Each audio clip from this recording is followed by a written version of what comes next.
everybody. My name is Decorvet. I'm Tanya Christensen. And we're the founders of the Lausanne Guide. So we're here with you today to tell you a little bit about our website, about the community that we've federated around it, and to share some of our reflections on what it means to speak authentically to people in what we've considered an often inauthentic digital space. So first of all, we have long been admirers of the Creative Mornings concept. We knew about Tina Roth-Eisenberg years ago, and we just dreamed that someday we'd be able to attend an event. I actually wrote them an email about 6 years ago asking if they would consider Lausanne as a location, and they wrote back and said no, that they were going to try to hit up the big cities first. So when we first got an email from these guys letting us know that they were opening the chapter here, we were absolutely delighted, and we're so honored that we can speak with you today. We also want to thank all of you for coming out. Tanya just told me, she was like, shoot, I really wish I hadn't talked to people because I just realized how legit everybody is. Thanks, Sarah. Anyway, we are really flattered that you've come to hear from us today and look forward to meeting all of you if you haven't already after the talk. So, oh, I'm sorry, that was actually supposed to be this slide. It's nice to meet you. So, the Lausanne Guide. Take a little trip with us back to the winter of 2009-2010. Tanya and I had just moved to Switzerland. We didn't know each other. It was cold. The days were short. We had just left our families, our friends in big, dynamic American cities where every weekend there was a new activity or restaurant opening. And we arrived in Lausanne. And both of us had the impression that we had just planted ourselves in what had to be the most remote, quiet corner of the planet. So, fortunately, we had a mutual friend in the States who wrote to us both and said, hey, I think you guys might really hit it off. You should get connected. So we set up a coffee date, actually at Petit Bar on Pont Bestiaire. And what was supposed to just be an hour of introducing ourselves turned into 5 hours of like swapping life stories, comparing notes on Lausanne, and basically making plans to hang out all the time. So we were both really fortunate because we found each other, and we found each other very early, and we were able to start understanding Lausanne and our new lives together as friends, which was hugely beneficial. And so it took us maybe 18 months to really feel like we'd kind of gotten a grip on the place, but we were like having apéro at Café Saint-Pierre and getting our burgers from Zooburger and brunch at Café de Grancy. So we really started to like chip away at the city and to understand like what was cool here.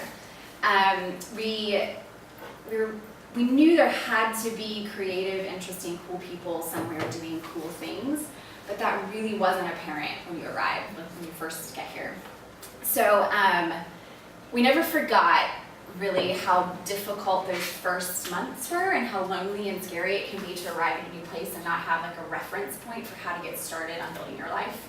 So once we had kind of felt like we gotten a handle on things, we thought, well, why don't we just take what we know, go onto the internet, create a website, and just tell people, like, hey, you're new, you should consider like going to dinner here, or hey, this event, the Montreux Jazz is really cool, you may never have heard of it, it's this like little jazz you know. Anyway, we didn't know very much then. And we thought it would take us about a year to catalog it. It was a lot of work. We were running around town with our newly purchased Canon SLR cameras, and just trying to catalog Lausanne for people that didn't know where to start. What ended up happening is that, first of all, it didn't really work. I feel like that's important to say. Nobody was really reading the website. But we didn't really care because we thought the purpose is actually just to create this reference for people. So, you know, it'll be there, it'll be static on the web, we'll walk away from it in a year and that's fine. But then after a year passed, we realized that it was starting to mean a lot more to us than we expected, that it had become kind of our vehicle for understanding what we were doing with this stage of our lives. And so bit by bit, it got under our skin to a point that when that year came, we realized like, actually, we want to keep doing this. We want to keep meeting people. We want to keep learning about interesting projects. And so we had a birthday party to celebrate the fact that we would actually continue doing that. So we didn't know, and I guess in a way we still don't know, how long this project will last. But what we realized is that once you lift the cover on a place that maybe seems quiet, you discover there's some interesting stuff here. And then you lift another layer and you're like, oh yeah, like that cool person's got this great idea. We want to learn more about it. And so bit by bit, the Lausanne Guide has just continued to go. So we are currently, how we describe ourselves is as a positive platform that seeks to gather and engage community here in Lausanne by connecting residents to one another and to local experiences that will help to grow an appreciation for our city, build relationships with local businesses, build relations with one another, and increase the quality of life in Lausanne and have fun. So that is the essence. Cool. Okay, so on to kind of what we promised we'd talk about. Being authentic. Now, we realized after we sent the title over to CreativeMornings that this is a much larger egg to crack, and we can't do it in 20 minutes, but we thought maybe we can get the conversation started, and it's something good to think about. Before we talk about being authentic and what authenticity is, perhaps we should define it for you, or what we believe being authentic is. And this is actually taken from a TED Talks by a man named Joseph Pine. And we will send you guys the link if you want it. It's an excellent TED Talks, we recommend it. Just don't judge him because it's like 2004 and he's pretty nerdy, but yeah, he's awesome. But he says being authentic, it's really simple. It means being who you say you are. And we think that this definition really resonates with us. And it helps us navigate the Lausanne Guide on a daily basis. Basically, all of our choices, all of our decisions that we make is grounded in this, being who we say we are. So, disclaimer, before we get into the nitty-gritty, we want to say that we have nothing against paid sponsorships, paid collaborations, or beautiful content. We are striving to create beautiful content ourselves. We accept paid collaborations, and we also have paid sponsors on our sidebar. So we're not claiming to say like, no, you have to be purist and say no to everything in order to be authentic. That is not what we're saying. What we're sharing right now and what we're going to share in this presentation is everything that we've learned from personal experiences from being the Lausanne Guide for the past 6 years. And we're going to share some ways that we've messed up and some ways that we felt that it's worked. So on to the trap of the digital world. So show of hands, how many of you guys think that you could open up your Instagram right now and see an image similar to this? Like within 5 seconds. Yeah, I think all of us, right? I mean, maybe some of us have even created images like this. I mean, we might have created them. I think we have, yeah. So, no, but something that needs to be said about these, we still need to acknowledge what these images are. And I think we've got the traveler, right? We've got the perfect, clean, at-home office space. Mine does not look like that. We've got the foodie blogger that just so happens to be reading a Kindle while eating her or his meal. And then we've got the fitness blogger who is amazing at handstands. And so we see all of these things on a daily basis or manufacture them. But what we don't see is kind of key here, what we're talking about. Now, all of these images were taken from a girl who did her thesis in authenticity in the digital age. So she's fabricated these images for the purpose of her writing, but it's not too far-fetched, right? We've all seen things like this or have made it. And this is a trap that we all can get caught in. We still get caught in. And I think what we want to say about this is it really depends on what your goal is as a brand, as an individual. If your brand and your goal is to be authentic, is to be who you say you are, then you need to be very careful about the content that you create. And so if you're saying that you are a fitness guru, perhaps this is inauthentic if this is what you're displaying. So it's really about what your goal is and resonating with people about your goal. And I'd like to say that we've also gotten caught in this trap. Sarah, unfortunately, was the victim, but we decided that would be a really great idea to get a haircut and just document it. And then unfortunately, it was this a shame that Sarah had to wear for like, what, 6 months? I don't know. Yeah. So there's definitely things, and then our readers will call us out too. Our readers are probably our most On the haircut, I feel like it was essentially what happened. Usually when we're interacting with business owners, they say, "Come, like if you'd like to come check us out, do." And we're always really grateful. But we try to go when they don't know we're coming because we don't want them to give us a free meal in exchange for a review. This is really important for us. Now, it's true afterwards when they're really happy about the review, they might invite us to come back and give us a drink, and it's true, that we really do appreciate because we do work for free on most of this, and so we will accept that. But as far as a review goes, we generally won't accept an invitation, a direct invitation. However, in this case, we had made an exception because we were offered this service. And we both needed haircuts. And we both needed haircuts. That's actually what it comes down to. And we were like, okay, sure, we'll save $100 and get a haircut. And it's gonna be amazing because this place was amazing. So we're like, awesome. So I just had this stupid idea of thinking it was the time in my life to get a pixie cut, and it was just a really bad idea. So it took a year and a half for my hair to come back to where it was, and it was a really bad haircut. But we had made that exchange, and so we were in this really uncomfortable situation of needing then to review, we didn't really review it. But just discuss the experience. To talk about it online because we had had this haircut. So that for us was a huge learning point, and we've really tried since then to avoid those types of commitments in advance, but it can be hard. So just to say, we've slipped into constructed authenticity from time to time as well. And I've had to wear it. Yes, I felt like the punishment was a crime. Definitely. Okay, so what does it look like for us to be authentic in an often inauthentic space? These are the things that have worked for us.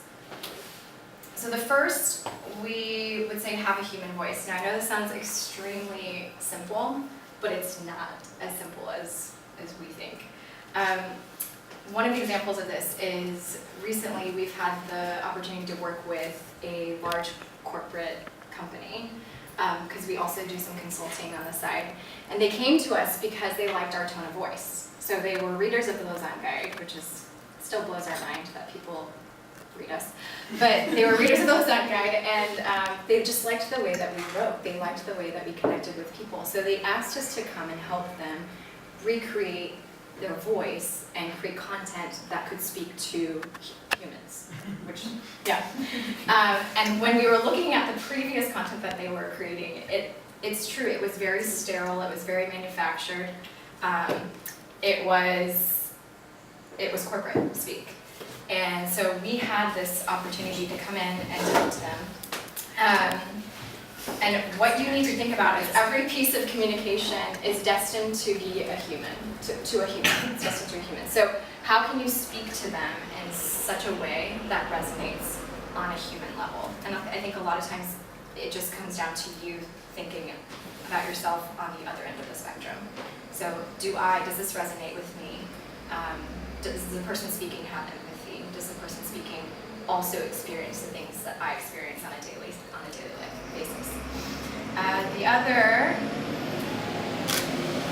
The importance of face-to-face. So we exist in the digital space, but we found that probably one of the most impactful things for us is having face-to-face connections, so in real-life events. We just recently had an apéro at Perroquet. We did a Cinco de Mayo party, which nobody knows what that is, but it was really fun, and there was tequila and tacos. And probably the most important / memorable experience was when we did Thanksgiving in Granville in a cave. And there were about 65 people there, and we had this 8-course amazing meal. And a year later, after that Thanksgiving, I ran into somebody at a birthday party, and they said, "Oh my goodness, the Thanksgiving party that you had, we are still friends with the people that we sat with at the table. We like hang out with them all the time. And it just made us both feel like this is worth it. This is what it's all about. So things exist in the digital space, but really the importance of face-to-face connection is invaluable. And then there's just a few pictures, and that was our very first event. I was like 8 months pregnant there. And Bertrand is the original bartender from De Comptoir, so that's just not some random person. And he was really generous with us. We thought we were just gonna have a party there, and he came downstairs, and it was just like never-ending planchettes and lots of free booze, so it was awesome. And then these pictures are from our Thanksgiving. And Christmas is there. And then this was a beer tasting with Nebulas and Tech Hub. So just a few of our fun events. So, Tanya's talked about the importance of seeing yourself or seeing another human on the other side of the computer screen. And to take it just a step further, it's also something that we talk about quite often. How do you want to treat another human being? What does it mean to actually be in a relationship with a friend or a neighbor? And so we think one of the key things is showing up consistently. And this sounds really basic. It sounds really basic, but I think any of you that work in the corporate world, as I do, will know that this is not something to take for granted.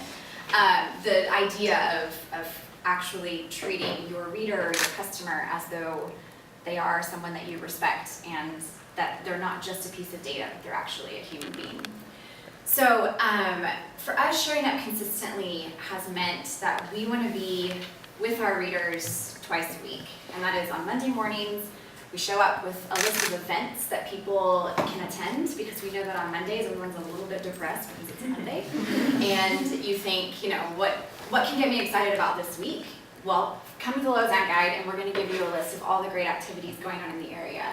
And so it's a pick-me-up. It's something that we do for ourselves, but we also, it's actually a great service. I feel like we do a lot of what's going on. So anyway, that's great. And then on either Wednesday or Thursday, we want to publish inspiration of some kind to get people kind of revved up and excited for their weekend. So that might be a restaurant review. It could be a profile of a local entrepreneur who we're really inspired by. It could be like a new boutique or an event that we've attended that we think people should know about. So so showing up consistently. One thing that I think is also key is if you're thinking of this as like a human friendship or relationship, you know that sometimes you've got a huge project at work and like you can't come to that thing that you said you were going to go to. So you have to ask for grace to your friends. And sometimes we have to ask for grace as well. I mean, we've had going on 4 babies between us. I left for grad school for 6 months. The Lausanne Guide has like ebbed and flowed according to our capacity. But we're very clear with our readers about that, and we do make a point to communicate when we're going to be signing off or slowing down or something to that effect. So I don't think that you can't ask for grace or change your flow. It's just a matter of being consistent with the commitments, holding yourself to the commitments that you've made. Social media for us is a bit of an exception, simply because our social media strategy is really to loosely follow our own personal lives.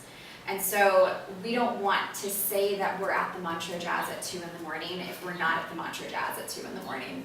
So, and if we say we're at the Mantra Jazz at 2 in the morning, it's probably because Gab, who's our third contributor, is there. It's not us. If we say we're drinking coffee at 7 a.m. in a cafe, trying to get some stuff out of me. And so for us, authenticity is also about like not trying to over communicate either. It's actually about being true to who we really are. So next point, it'll come. The next point is, serve your community, not yourself. Now, this is something that for us was quite easy, full disclosure, because we started, as I've described already, with this idea of just giving the world information that we had found. And so this came quite organically for us. In some cases, if you're working on a project at work and your boss is asking you to develop an authentic community in order to sell a product, well, that's a bit trickier. So that's where this gets a bit hairier.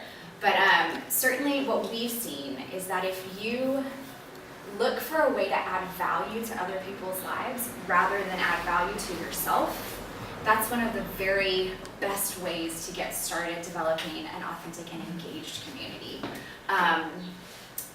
The best part of this is that once you start adding value to other people, there's a huge return on investment to yourself. We love the Lausanne Guide, and we love being a part of this project together, and the people we've met are amazing, and we could never imagine our lives here without this project as a part of it. And that's largely because we've come at it with this idea of connecting with people by giving them something that they need. So, anything to add there? No? Okay. And our last point from us is be a listener. And this is also pretty simple at the base. But I think what we look at here is we oftentimes like to engage with our readers, and our readers will tell us what they want and what they don't want. And we listen. And so I think it all comes down to really having a relationship with somebody as if they're a friend. So all of our readers are our friends. And we think about ways that we can engage with them as a friend. And one of the examples, well, we have a lot of examples. So crowdsourcing, for example, is a big way that we are listeners. We will often put something out on the internet saying, hey guys, we're looking for, the best croissant in Lausanne. And people care about croissants here. And we got so many comments on Facebook, on Instagram, private messages, emails with like 3 paragraphs talking about what a croissant, what a real croissant is. And so we decided, actually, we've kind of struck a nerve here. We were just honestly looking for a good croissant. Well, the thing is, we can't actually go eat all the croissants in Lausanne. No. That would just not make sense. That would just make you so sick. To pick the best one would take like a year of careful tracking. Right, so this was great. So yeah, we decided to compile all of the results, and we picked the top 5, and then we went and we tried all 5, and we found the best one out of the 5, and it was such a huge hit with our readers that we realized there is something here about crowdsourcing, about listening and then responding, and giving them what they want in this case. And I'm trying to think of any other examples. Well, I would of just add here crowdsourcing. too, we did make some enemies with this project. Oh yeah. Some people were really angry about our final choice. Yeah. It's true. We hope they're still We got some hate mail, and we had a few. I was looking, and we had a few people unfollow, but that's fine. I think that's okay. But that's going to happen. I think you also need to just allow yourself to have a little bit of grace for yourself here, and we listened to what the majority wanted, and there's always going to be a couple of people that aren't in accordance with that. So Well, and partly being true to ourselves is really giving our honest opinion. Yeah. So, if you're a follower of Lausanne, it's to get our opinion. That's the best we can do, Yeah. So it's just offering what we really think is the best. So anyway, if someone in the room was upset about the fact that We're sorry. sorry. Yeah, but you can watch the video. It's on Vimeo if you want to see what our choice was. Maybe you already know the best croissant in Lausanne. Yeah. So anyway, that's all we've got. But we'd love to hear your questions or any feedback that you have for us, ideas, any ideas of other things we should try or write about. We're very much open to that as well. So thanks a lot. Thank you.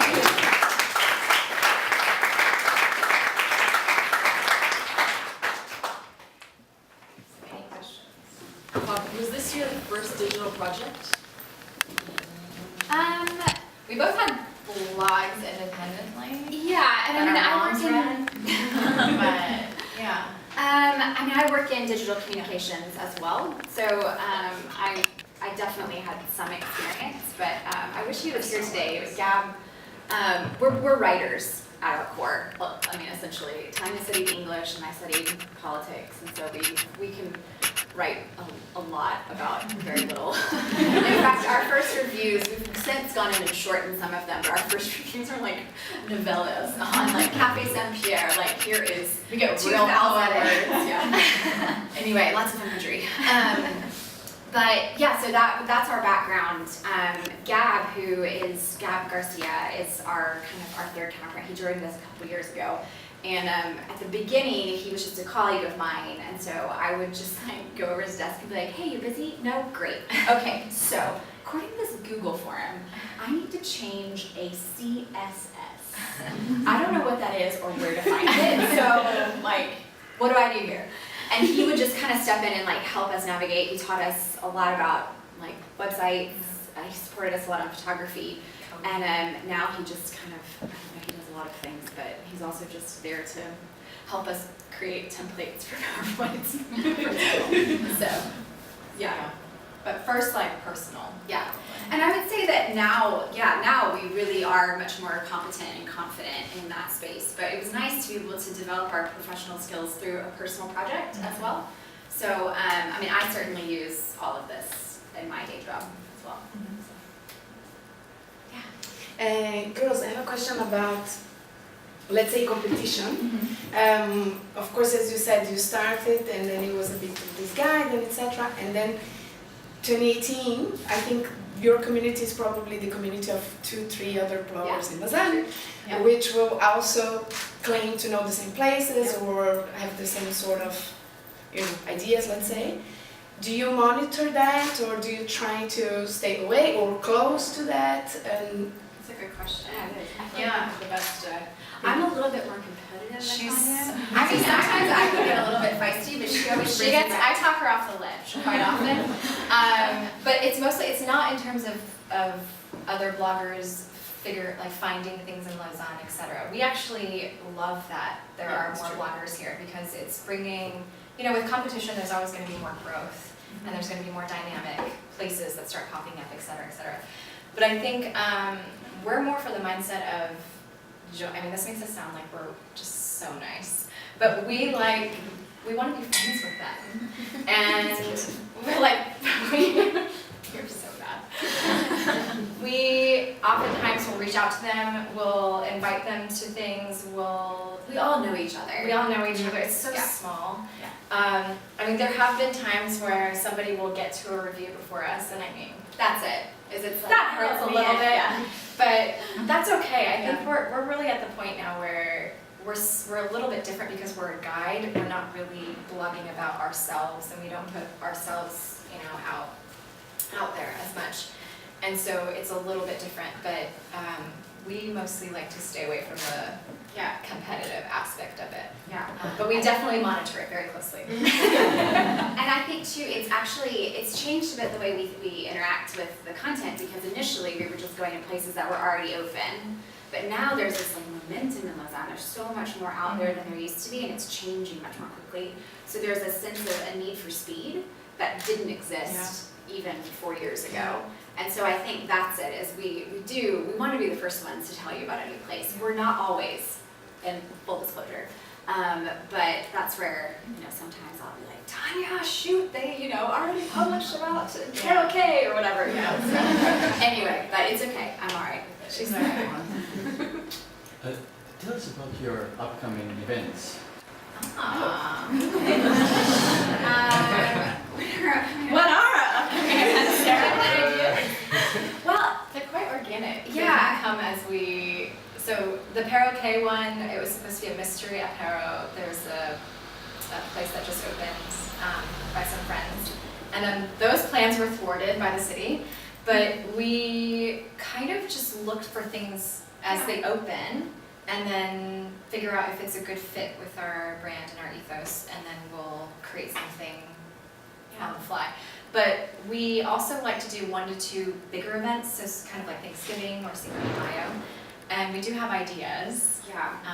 But we haven't contacted any venues yet, and I think I'm having a baby in November, so that sort of kills the Thanksgiving, Christmas season for us. So we'll probably pick up more early in the year, just so that Tanya doesn't have to do everything by herself. But we often like to pair up with small business owners in the city. Places that are unpredictable, or something that's a little bit fun or surprising. So, but we don't have any. Nothing on the calendar. We just had one on Wednesday night, so we need a couple weeks to regroup. We have another one. But would it be meaningful for the community to kind of get together every 3-4 weeks at That was some kind of place our plan, and yeah. announce Yeah. it a bit in advance so people can plan? Yeah, this is true. We I know, we were announced very Wednesdays on Mondays. American for this last one. Yeah, it's true, we announced it with Monday. Yeah.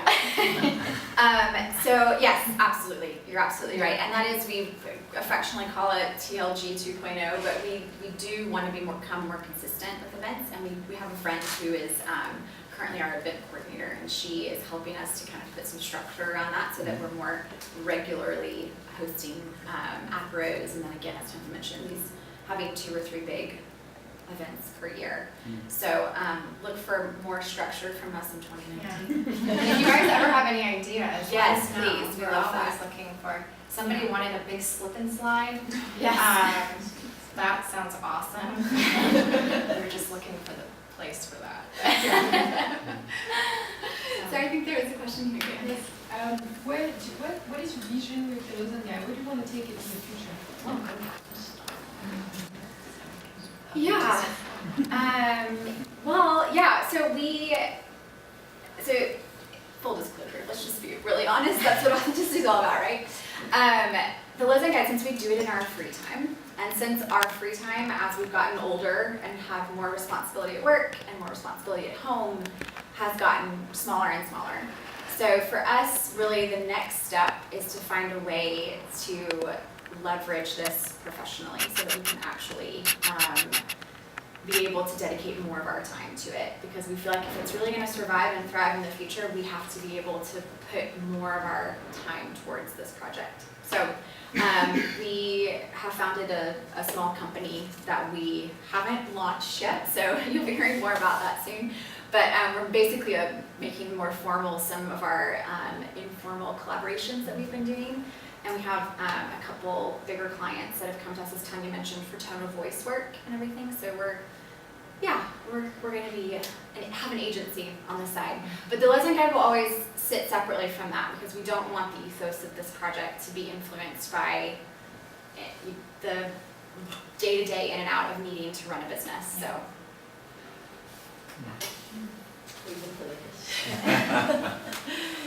I understood you're going to launch this new project, but does this mean that can you make a living out of the Lausanne Guide, or do you have a side business and then you need to make this other project to provide you all the natural income we all need? Yeah. You want to take that one? Yeah.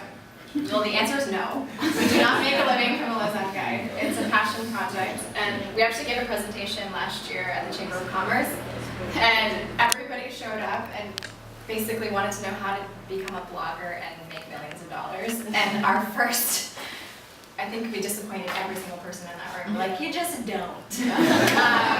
But it's true. I mean, there's just not a lot of money in this field.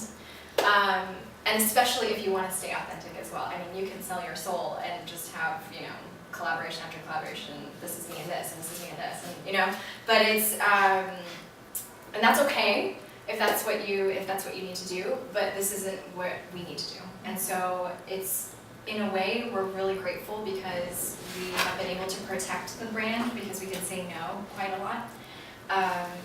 But yes, we need to make money in other ways. So we are hustling. Sarah has a full-time job in Geneva, and so she does all this on the side, and then I freelance. So it's, we have to find ways of compensating. But that's why we've decided to try to merge the two and founded this agency so that we can hopefully align our passions with money. At least enough to have the time to actually Exactly. do this and to take this to the next level. Yeah. Because I think we always, since this fits into free time, there's more you can do. There's so much more we could do, but we just have to be realistic about what our resource is and to stay within that. So Thanks for the talk again. I just want to, back to community, just want a question. Just with your time constraints and all the prioritizing you have to do, is there a way that you've envisioned the Lausanne Guide to actually have a community that can function organically without people? So like with contributors, you mean, or? Well, it's really up to you guys. So, if you look back, we're at like Web 5.0, but there used to be forums. There used to be Yeah, it's ways true. that you can actually be a community without having a figurehead or a lead That's true. or I have to respond to a post or Right. and it's interesting because we've come so far from the actual community-based Yeah, internet that's a good point. that now we're more reactive versus interactive. And it's just, you guys actually have a space for a great community because you see the people that come out and interact when you guys lance the project and say, okay, we're gonna do this, and then activity. But I'm wondering if you can see it in a different, in a different configuration because you guys obviously have found a way to create a community. Yeah. But I'm wondering if the babies come and I have to go back to America, will there still be a community that is active, that is living, that you've already created and make it more organic? I don't know if you've thought No, about I mean, in those terms, no, is the simple answer, in all honesty. But it's a really good call out, and it's something that we absolutely should think more about. We have considered having contributors, and we've dabbled in that a little bit. We found that hard, because as the editors, we still need to be involved in like polishing the final product, and so it didn't actually save that much time, but it created a lot more work for us in terms of like managing those relationships. But that's as far as we've gotten in decentralizing, if you will. But I like that idea. At one point we thought about having a forum built in. That was like really early on. But then I think we just, at the time, we didn't have enough people reading the blog. And a forum requires like a critical mass of people who are engaged. And we didn't think we were ready for that. But it could be an idea to revisit here pretty soon. Yeah, thanks for that. Interesting. I'm curious, how much time do you spend on this project every week? Like 6 to 8 hours Yeah. each. Yeah, 6 So to 8 hours collectively, each. probably like 12 to 16 Mhm. collectively. Yeah. And we're at a stage now where we can do that because we put in a lot of work at the beginning, so a lot of building the content, that took ages, but that was before we had a lot of the same constraints we have today, so we had time for it, and now we've had to figure out how to do it in what's really our free time, so, yeah, that's about right.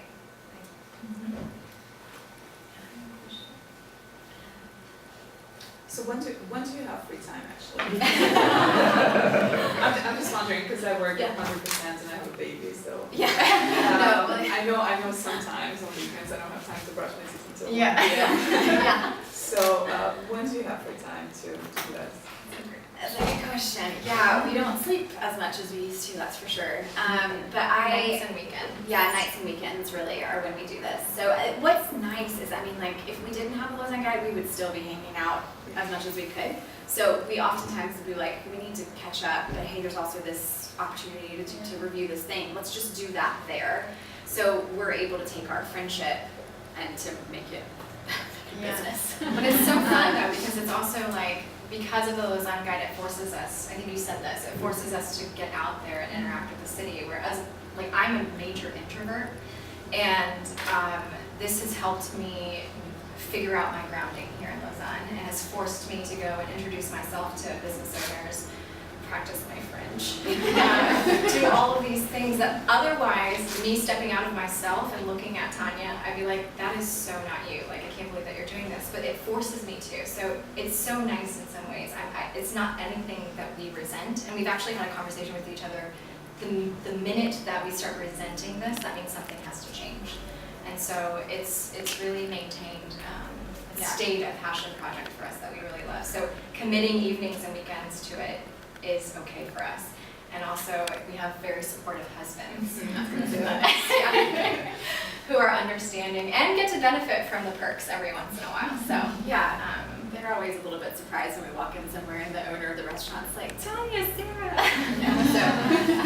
Anyway, yeah, honestly, that's really key. My husband's here today, so he's laughing in the background. I am at least 2 nights a week not home. and that's hard because I'm in Geneva all day. I do work from home some, but I will need to pop in quickly and do a little change off with him and then go to do something for the website. But yeah, I think it's a woman who's the CEO of Facebook. I'm gonna get Cheryl Sandberg, yeah, said that one of the most important decisions you make as a woman professionally is who you marry. And I cannot stress that enough. But like, if your partner believes in what you're doing and thinks that it's worthwhile, then yeah, it's just a balance and a juggle, but we do find time. So. Why did you originally come to Lausanne? And do you think you can stay here? Love. My husband's from Lausanne. Work. Well, I mean, love too. Love to. Well, because I wasn't going to divorce my husband. I had a job here. Yeah. So actually, I did not even know where Lausanne was. Had not heard of it, either one of us, before coming here. I almost couldn't really locate Switzerland on a map. Like that's, I promise I'm really good with geography, but it's a small country. And the whole like confusion between Switzerland and Sweden among Americans, that is real. It is real. People still ask me how my Swedish is coming along, and I've been here for 9 years, and I'm just, it's so bad. But yeah, so that's why I came here, and we have no plans of moving. Yeah, we love it. I told someone during the coffee time just before that when I got married, I told my husband, I give you 5 years. And then because I lived in Washington, D.C. before, and I loved it. It's a great place to live as a 20-something. 5 years, and then I'm going home. And then 5 years came, and I was like, don't make me go back. So I think, I think, of course, life happens, and we can't predict the future, but for the foreseeable future, we're here. So. Since you work in Geneva, have you ever thought about doing other city chapter? Yes, and you're touching on something that's never been an agreement here. Because she doesn't work in Geneva. No, and I didn't either at the time, but initially we were like, this is so fun, we should do it for Geneva and Basel and Zurich, and that just isn't feasible because what we've built here it's a very high-touch project. Like, we have to be there and we have to actually go into experience in order to write about something. So if we were to do something like that, it would probably mean finding a Tanya and Sarah in Geneva and somehow supporting and empowering them to do the same project, but it would never be us because we can't be in 2 places at the same time, if you know what I mean. So Tanya talked to me. Not possible.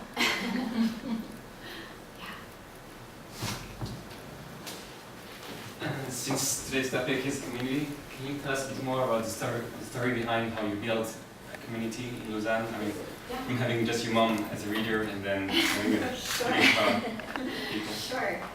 Yeah. Well, I think social media was huge for us because also one of the other things that we didn't anticipate was that it wasn't just new arrivals that were reading our content, but it was actually people that are from Lausanne, which was really We have fun. about a 50% readership, so 50% expat and then 50% local, which is mind-blowing to us. Yeah. It's great. We love it. Yeah, and we certainly adapted our approach knowing that, thinking that, we need to connect with people who are not trying to figure out where the Hotel de Ville is, So, yeah, I think social media was, especially Facebook at the time, as we all know, Facebook is no longer preeminent, but at the time it really was, and so we would share our content there, we would meet people.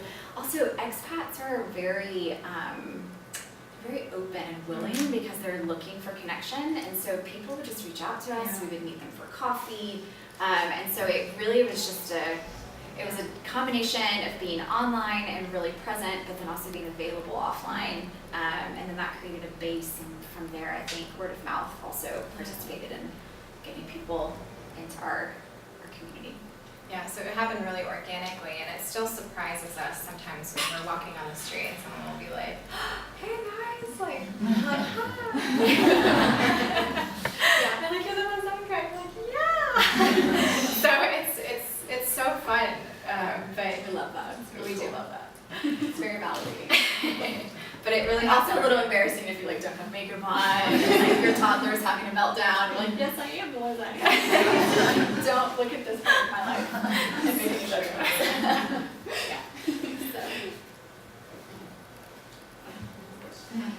What skills did you have to master to build all of that? Lots. First, and for a post, a blog post. Ooh, I Meaning like going that into question. Instagram and Facebook and everything else. Oh yeah, we can definitely answer that. Skills. I'll take one, you take two. Okay. Skills, photography, for sure. That we went from like digital point and shoots, 10 years ago, to like actually learning to shoot in manual and to kind of edit photos. Gab does help us a lot with that. Did you have to take classes or just? We are purely self-taught because we were really hustling and we didn't really want to invest more money in it. So, I mean, I bought a book. I don't know if it helped, but Did you read it? I did. I know you Yeah. read the book. Yeah, I read the book. So I've got some knowledge. I don't know if it actually translates into a real life skill. And then a lot having to do with like the technical side of the web, especially back then. We were on the Blogger platform. I don't know if you guys remember Blogger. It's very basic, which was great. But then once we wanted to go on to WordPress and more functionality, we needed to learn about more of that. Again, CSS. Gab did explain to me what that was, so that's good. We do a little bit of code, like we can edit code and everything. So, but that's just being scrappy and just needing to get our hands dirty. I would say as social media has grown, we've also grown with it. So we've learned that, but it's an ongoing skill, as I'm sure all of you know. You can never master a platform. So we've tried to stay really up to date on that. Time is really the best of that. And then as far as a perfect blog post, I mean, there was no perfect blog post, I don't know. But I think what we've realized is we've gone from our novellas to no more than 500 words. People just don't want to spend a whole lot of time reading. I mean, I don't. And lots of visuals. So I don't know about you guys, but I know a lot of times for me, I even skip the words and I just go to the pictures that I enjoy, and if it's something that's pulling me and intriguing, then I'll read about it. I think that's how most of us operate these days because we just don't have time. And I watch everybody on the metro with their phones and they're just like always scrolling like this. I don't even know how you can see Instagram photos like that, but Instagram has become so flooded with adverts and all these things that I think you have to really create something that's eye-catching and not as many words, which sucks because we love words, but that's kind of the age that we're in now. So we always tell people around 500 words is the maximum. Is that what your question was? Yeah. I have a question regarding, my name is Stefan, regarding your readers, because your website and the blog is mainly written in English, and we live in a large community speaking French, only French, and there are some who speaks also German. And how do you manage that? And do you focus your blogs on only a kind of reader? Do you monitor also the age of the readers? How do you manage that? Yeah, we collect data on everyone. I mean, kind of. Yeah, we're not great at analyzing it. But Gab is. Yeah, that's true. All the charts. We do have Google Analytics, so we know, like, for example, that I think it's 65-70% of our readers are female. But that does have a pretty significant chunk of men that read, so we are that was part of bringing Gab on, was for him to advise us also on how to be a little bit more interesting to a male audience. We know that that most of our readers are between ages of 26 and 35, which makes sense because that's the age that we are. But that we also have a growing portion of people just above 35 who are reading as well. Languages, it's tough. I mean, we do speak French.